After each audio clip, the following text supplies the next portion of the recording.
guys, welcome back to GecksandSpecs and Friends. Today we are going to be doing another solo round episode with just you and me talking about Crested Geckos and whatnot. If you don't want to hear me babble, I do have an ASMR version where I keep that to a minimum, but this one's just going to be a very freeform, fun little talk for all of us. So today we are going to be going over care, so a little bit of stories, and a little bit of breeding projects. These episodes probably will be shorter than the leopard gecko ones because there's not too much to get into. I feel like cresteds are a little bit more self-explanatory than leopard geckos and way less problems arise with them from what I've noticed. So we're just going to keep it very simple and fun, and let's just get into it. Yeah. If you hear me drinking, I'm going to apologize before we get into it. I do have an iced coffee next to me. I decided to spoil myself this morning and order Postmates, and it wasn't supposed to get here this early, but it did. So, whoopsie daisy. Excuse me. Let us just get into it. I am just gonna keep this very awkward, very weird. I like to keep this podcast very, free flowing. So if you're not into that, sorry, I don't do scripts. I find it more fun just to talk to someone, and I find scripts kind of boring, especially when I'm doing a solo episode, even though it's awkward to talk to myself. I'm just gonna go for it. Okay, ADHD rambling done. Let us get into care. Care with cresteds is super duper easy. There's very few requirements. Then when they're an adult, it's just keeping that 60 to 80 humidity range, a 20-gallon large tank, Pangea, and making sure the heat doesn't go over 81 degrees for me personally, or anywhere below 65. It can go a little bit lower, and I'll get into that, but that's just really it. They're very simple animals. It's probably one of the easiest pet reptiles you can own. I will die on my hill that they are easier to care for than leopard geckos. I just haven't noticed as many problems with them as I've run into a few with my leopard geckos, but not really much with my cresteds. But anyway, let's get into it. Now, tanks I find really interesting with cresteds because you don't want to start a baby in a 20-gallon large. With leopard geckos, if they're a baby, plop them in a 20-gallon, they'll be fine. Crested geckos actually in a full-size enclosure as a small little inkling will get very stressed out. So if you get a baby, you're actually going to be constantly upsizing your enclosures, which I guess is a bit more difficult than leopard geckos. Also, crested geckos are very slow growers, and I personally, like many other people, use grams to determine when to upgrade versus age, because age doesn't really mean anything to them. It's more about the grams, in my opinion. Anywhere below, I want to say, I just use this as my personal indicator. Anything below 12 grams to 10 grams, 10 to 12 grams, I keep in about 5-gallon properly sized enclosure or bin. I personally use bins. I use a little bit bigger. I use a 6-gallon very deep bin, so it's got the height, but it's also got a huge background. If you ever wanted pictures, I'll totally send it to you. Just from what I've noticed, some people put them in 10 gallons earlier. When I've done that with babies in the past, I have noticed a bit of signs of stress. That's just me. This is just my opinion. I don't upgrade till they're at least 10 grams. When they hit 10 grams, I put them into a 10-gallon enclosure or a similar sized tub with ventilation. And then I wait until between 15 and 20 grams, you can actually move them into their adult enclosure. I wait till 20 grams. That is just me. I always like to weight things a little bit more on the cusp because I worry about stress for my animals a lot. And that's just me. You can come for me. It's fine. I usually will move anywhere between 17 to 20 grams. That's when I update them. And then other than that, I didn't really mention in the ASMR one, whoopsie daisy, stuff you're going to want in your enclosure. It's really just you're going to get a few pieces of wood that don't mold easily. You can get a feeding ledge, but if you have enough wood and you can actually place feeding dishes on it, which I can do in some of my enclosures, I just use that. But you can use a feeding dish too. That's okay. I use the bamboo sticks that are the little retractable fake ones. A lot of fake plants in mine. I actually have used, they're horrible for hamsters, but they're great for crested geckos. The plastic hamster tubes you can get for $2 at PetSmart in mine, and my babies seem to love hiding in those. Cork rounds, cork bark, all that fun stuff. Super easy. You just want to make sure they have stuff to climb on. And that's basically it. I didn't go over that in the ASMR episode. Whoopsie. Oopsie daisy. I literally just realized that right now. But it's really just very simple. Just want to make sure they have climbing room, hiding room. You can add in hides as well. I personally have noticed when I have like hides, like I've bought Strode's hides. Some of my geckos use them, my cresteds, but for the most part, adults just kind of avoid them. I don't know why they prefer to hide in the plants or the little shrubbery I provided. Wirt does love to hide in hides though. His vivarium that I made, I actually used like pots, like plant pots, and I actually built them into the background so he has little caves to hide in because he really enjoyed those. But all my other cresteds like kind of prefer to hide in plant matter. I don't know why, but they just kind of prefer that. Peach will hide in her hamster tubes from time to time, but she rather would hide in all the fake plants. But yeah, that's really about it with enclosure stuff. I think the sizing is more important. Obviously, make sure it's decorated, but you don't have to do anything crazy. You can honestly throw in old paper towel tubes for babies, as well as a form of enrichment, and they will use them. Peach uses them all the time, or she did when she was like a bit smaller, but she's still pretty small, so she still fits. It's pretty simple. I really regret not going over that in the ASMR episode, but that's really it. Let's see. I forget what order I go in sometimes. Like, I wish I wrote it, but I just want to go over stuff. Let's do it a bit out of order. Let's change it up from the ASMR episode. Feeding. Super simple with crested geckos. All you're going to need is Pangea or Repashy. Spray some dechlorinated water in there. You can use Reptisafe or you can let the water sit out for 24 hours to 48 hours. Just depending on you, boo-boo. And all you got to do is just spray that in there, mix it till it has the consistency of ketchup, put it in the enclosure in your feeding dish or where you feed at. That's it.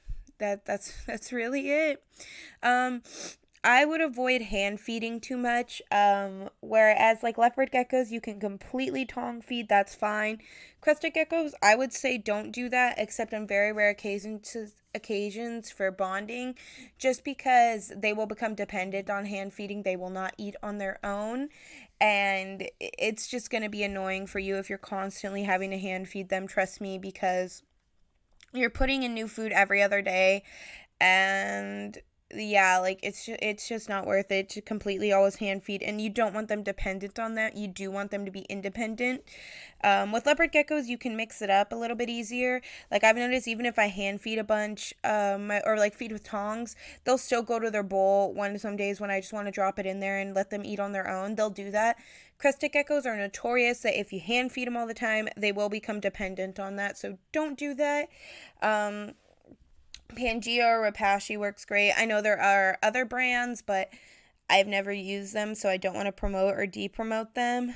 Taylor uses one that I'm going to have to ask her what it is, because I don't remember, but it's apparently like zoologist made or something like that. I don't remember. I'll have to ask her. But that's just what I use personally, personal opinions, you know, all that fun stuff. I have noticed with my crested geckos, and I've noticed that somewhere online that some won't touch Repashy. Mine don't like it. I've tried to add it into their mix from just Pangea to give them a different variety. They won't eat it. I've tried multiple flavors of Repashy. I've tried the treat Repashy. They don't even want the treat one. I would just say the biggest thing to avoid, don't feed baby food. Don't make your own food unless you really know what you're doing. I very rarely will make a papaya mango blend as a treat for them with calcium mixed in as well, and either liquid or powder. And that's just a treat because I don't trust myself to get them all their nutrients in. but that's something you can do as a treat from time to time. But I would just say stick with Pangea, stick with Repashy. If you have one Crested Gecko, I would also suggest variety is key. But if you have one, literally buying the small $10 bags of Pangea will last you forever. Like, I would say with Wirt, when I used to do, like, when I just had him and I did 3 flavors in rotation, those bags would last me about 6 months. Yeah, 6 months. And they lasted forever, like literally forever.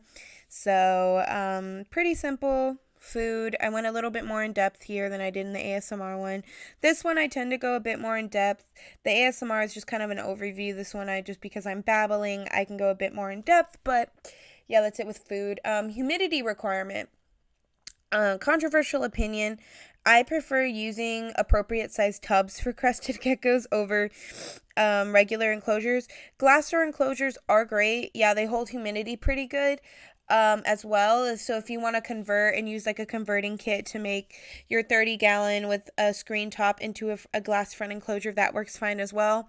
I have always, as ghetto as it sounds, just gotten, if I have a screen enclosure, I literally just turn it so it's a tall. I get the black mesh top. I use reptile clips you would use on a snake cage, and I lock it into place so it's like it stays locked into place and it's standing up straight.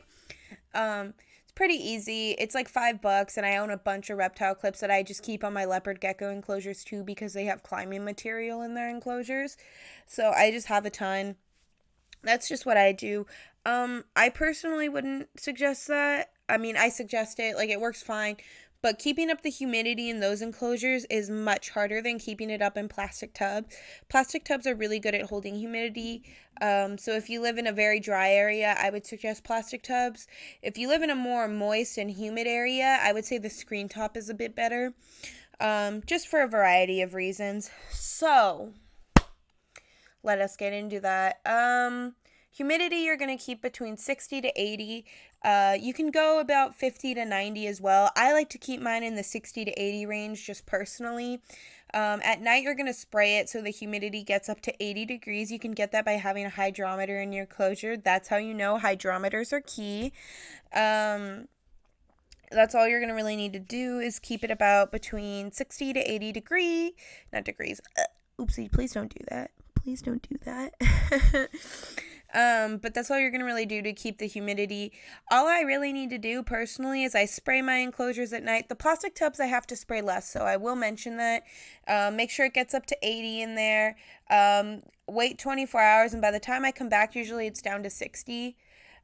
Usually the plastic tubs stay a bit higher. They get down to about 62, 64, but the regular enclosures will go down to 60 to the high 50s. I personally like to keep it, like I said, 60 to 80. You can let it get down to 50. Some people do 50 to 100. I think that's excessive. I think 60 to 80 is a very good range where you're not running into RI problems, you're not running into dehydration, and it's just mold growth isn't as bad. You're just keeping it in that right range. But that's just my opinion. Take it or leave it, I guess. Let's see. Temperature, again, super easy. Anywhere between 60 to 80 degrees is what they suggest. I personally do not let my enclosures, or I mean, I guess I say 84, but when you hit 84, anywhere above 81, you're reaching danger territory. So I don't like that. I just like to keep my enclosures at the highest, let them get up to like 80, 81. I never really do that, or the lowest at like 64, 65. If your enclosure drops into the 50s one night, you're going to be okay. It happens in New Caledonia from time to time. Just don't keep it there. That's really bad. But if you have a night where, say, your ceramic heat emitter goes out, or you're just heating in your house goes out, your crested gecko isn't going to die if it gets to the high 50s. But don't do that often. If it's a mistake, it happens once, it's okay, but please don't make that your normal. At night, I let my enclosures get down to about 71 to 68. Sometimes, depending on the weather, I don't usually like to let it go lower than 68 for me personally. I don't like to let it go any higher than 79 for me personally.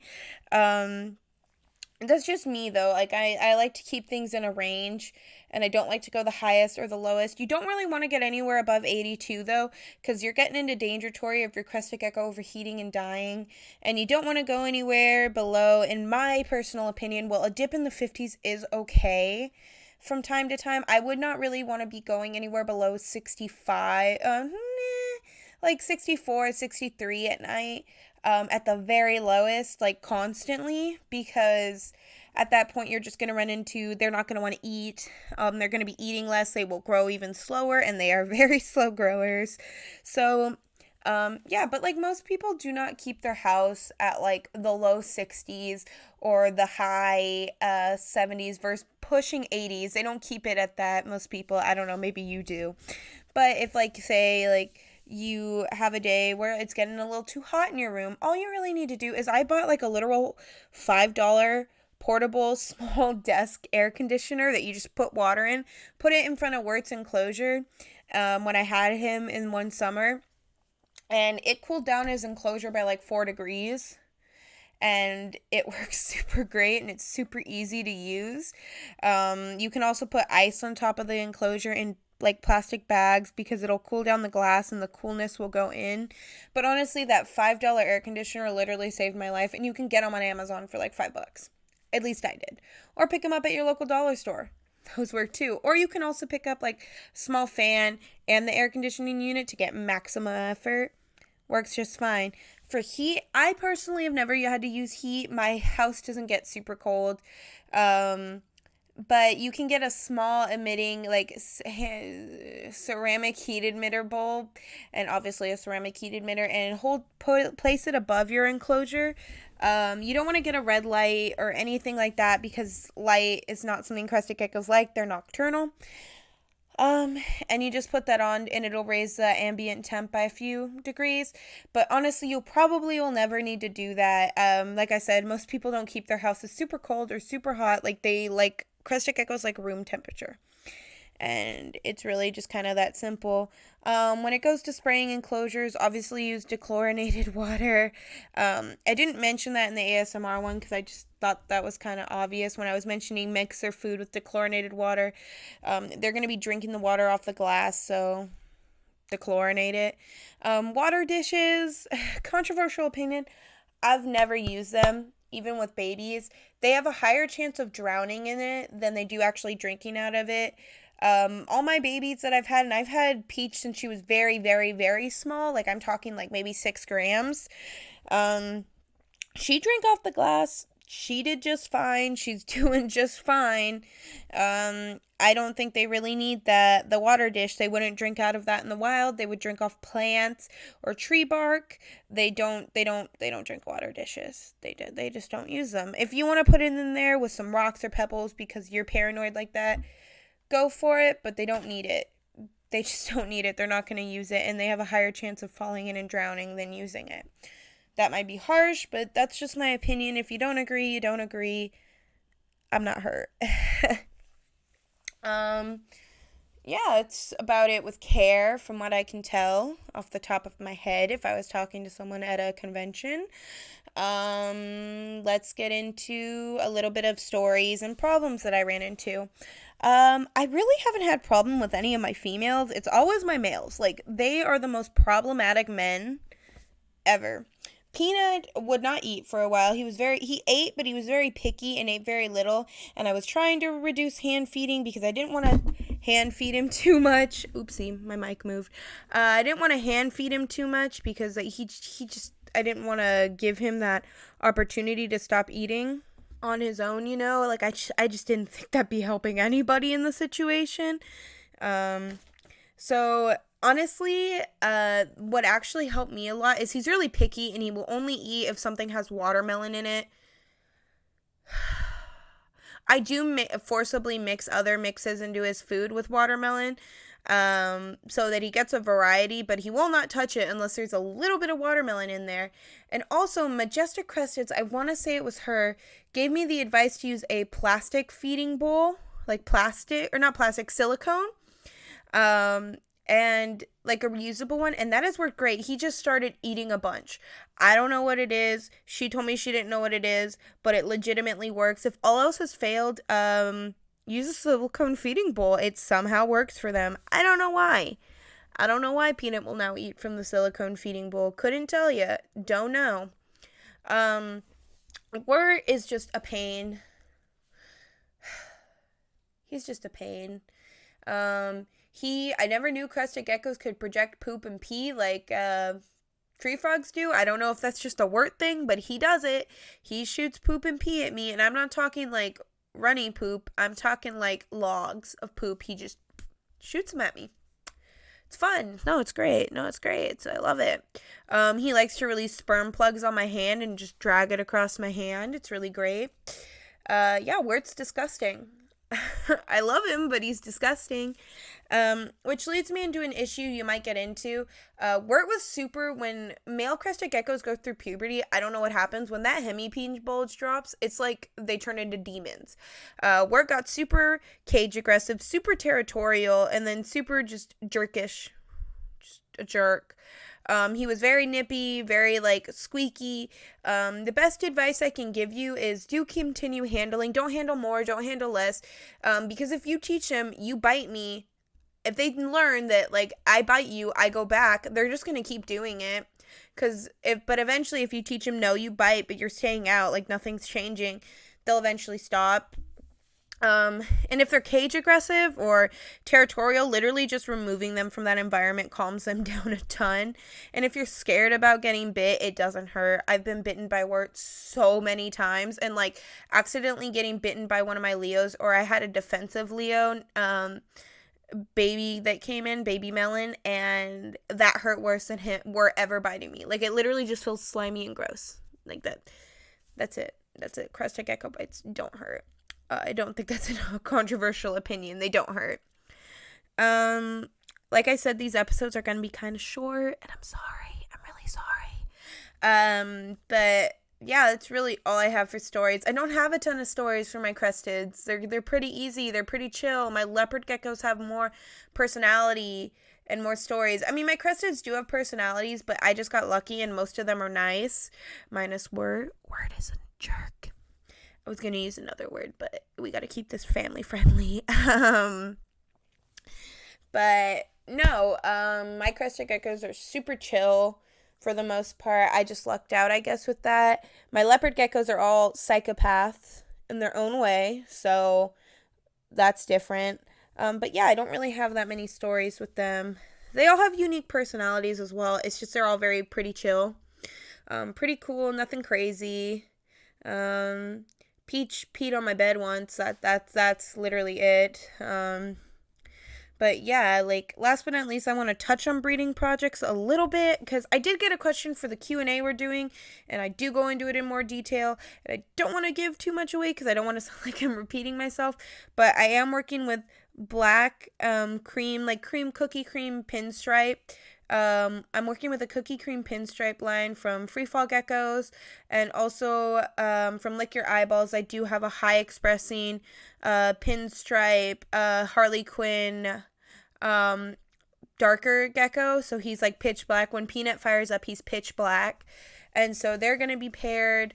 I do have a high expressing citrus doll, female, a hopeful female. She was a possible female, so I'm still hoping she is, being paired with a low expressing red, high expressing yellow buckskin, with ink spots, like ink blot spots on his body, and he's got red undertones, but he also has a yellow tone to him as well, and I just feel like they would make very interesting babies. I would also like to work with lilacs, high expressing reds, and high expressing pinks later down the line. That's not right now, though. But yeah, that's really it with my cresteds. I don't have a ton of stuff that I really want to get into with breeding projects, because if I do, this will be turned into a 30-minute ordeal into a 90-minute ordeal. But yeah, that's about it. Thank you guys so much for listening. Thank you for tuning in. I hopefully see you next week for the finale. Exciting. Have a good one, guys.